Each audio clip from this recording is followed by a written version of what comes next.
সেটি হলো এরকম যে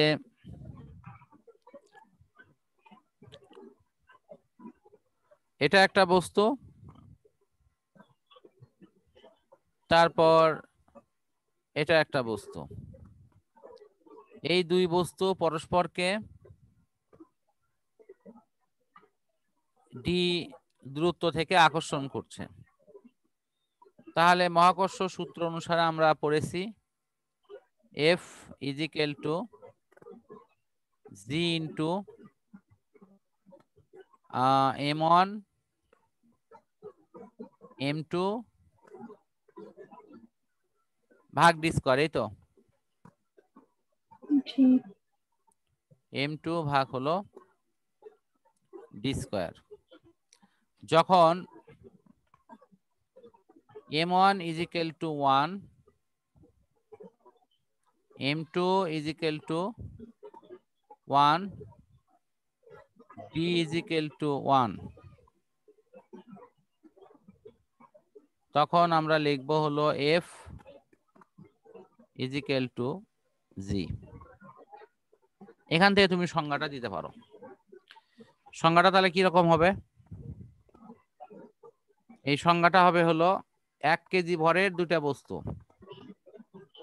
m1 m2 1 কেজি ভরের দুটা বস্তু পরস্পর 1 মিটার দূরে থেকে যে বলে আকর্ষণ করে, সে আকর্ষণ বলকে বলা হয় তোমার মহাকর্ষীয় ধ্রুবক জি, মানে বড় হাতের জি। ক্লিয়ার? এটির একটা ইউনিভার্সাল মান আছে, স্থানকাল পাত্র ভেদে এটির মান 6.673 × 10⁻11 একক। তো এখন আমরা পরে দেখি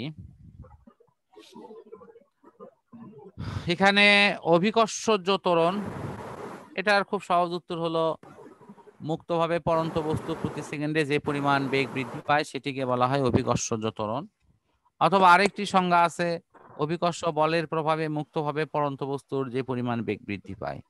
একেবারে যদি কিছুই মনে না থাকে তাহলে সহজ সংজ্ঞা হলো অভিকর্ষ বলের জন্য বস্তুর যে ত্বরণ হয় মুক্তভাবে পড়ার ক্ষেত্রে সেটি হলো অভিকর্ষজ ত্বরণ। তো অভিকর্ষজ ত্বরণের মান সাধারণত মুক্তভাবে পড়লে এটি 9.8, এটি আদর্শ মান 9.81 হিসেবে আসে। তারপর আমরা এটি হিসাবে সুবিধার জন্য 9.8 হিসেবেই করি। এই ত্বরণের মান সবচেয়ে বেশি হবে তোমার মেরু এলাকায়, সবচেয়ে কম হবে বিষুবীয় এলাকায়। আদর্শ মান আসবে 45 ডিগ্রি অক্ষাংশে সমুদ্র পৃষ্ঠের কাছাকাছি, এটি হবে আদর্শ মান। তো আমরা এরপরে দেখি আর কি আছে, আর কিছু একটু বুঝাই দেই। স্যার আজকে এইটুক থাকলে হয় না? এই যে বৈশিষ্ট্যটা করে দেই, অভিকর্ষ ত্বরণের বৈশিষ্ট্য। তাহলে আমরা যদি ত্বরণের সংজ্ঞা লিখি, সংজ্ঞার ক্ষেত্রে কিন্তু বলা হয় যে বেগ বৃদ্ধির হারকে ত্বরণ বলে। দেখো এখানে লেখা আছে কিন্তু সেটি, বেগ বৃদ্ধির হারকে ত্বরণ বলা হয়। যে মুক্তভাবে পড়ন্ত বস্তু অভিকর্ষ বলের প্রভাবে যে নিচের দিকে পড়তেছে, যে হারে বেগটা বাড়ছে সেটি ত্বরণ। আসলে সংজ্ঞা জিনিসটা কি, এটি তুমি যেভাবে বিবরণটা দিবা, খালি বিবরণের মূল ভাব ঠিক রেখে বলে কথাটা ঠিক থাকলেই হয়ে যাবে। এই অভিকর্ষ ত্বরণকে কেন্দ্র করে বেশ কিছু বৈশিষ্ট্য বিষয়টা নিয়ে এখন দেখো এটি কিভাবে আমাদের আছে। একটি লেখা আছে হলো যে অভিকর্ষ ত্বরণের বৈশিষ্ট্য।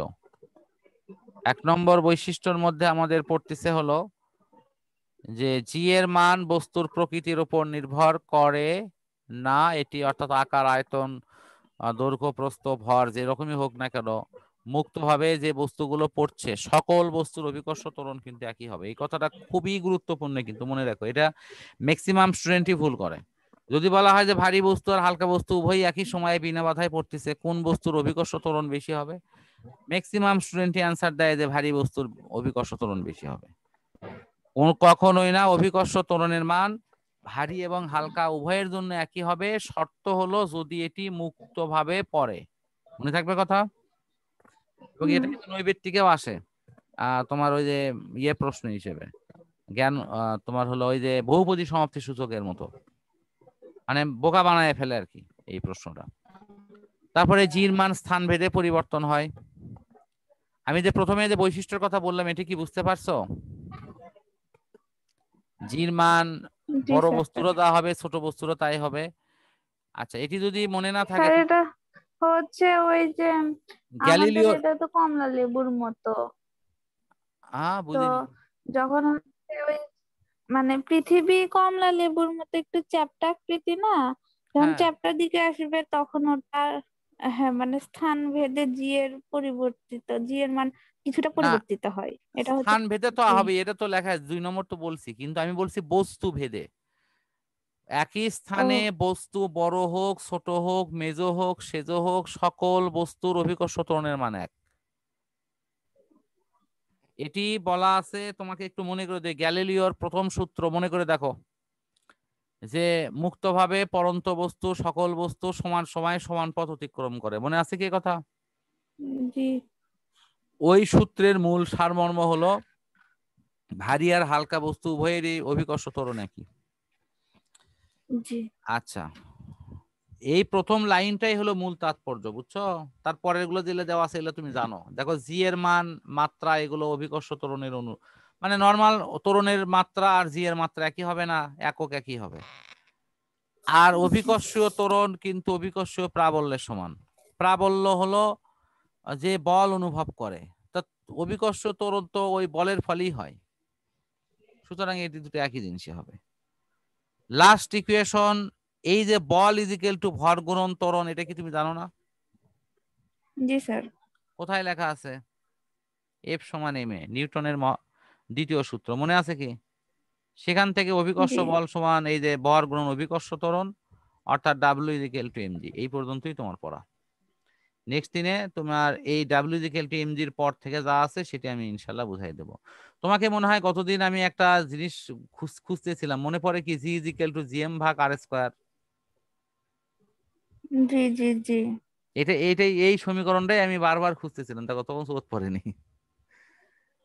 তো এটি প্রয়োজনে আমি আবার বুঝাই দেবো হনি। তোমার এই পর্যন্ত পড়া একটু মার্ক করে রাখো, 344 পৃষ্ঠার মাঝখান বরাবর এই যে ব্লু লেখা, ঠিক আছে? এই ব্লু লেখা পর্যন্ত পড়া থাকলো এটি। এরপরে এই ব্লু লেখার থেকেও যদি সমস্যা হয় আমি নেক্সট দিন থেকে আবার এখানে বুঝাই দেবো হনি। তুমি পড়াগুলো এভাবে ভালো আচ্ছা করে পড়বা, হোমওয়ার্কস করবা, এর উপরে লিখবা।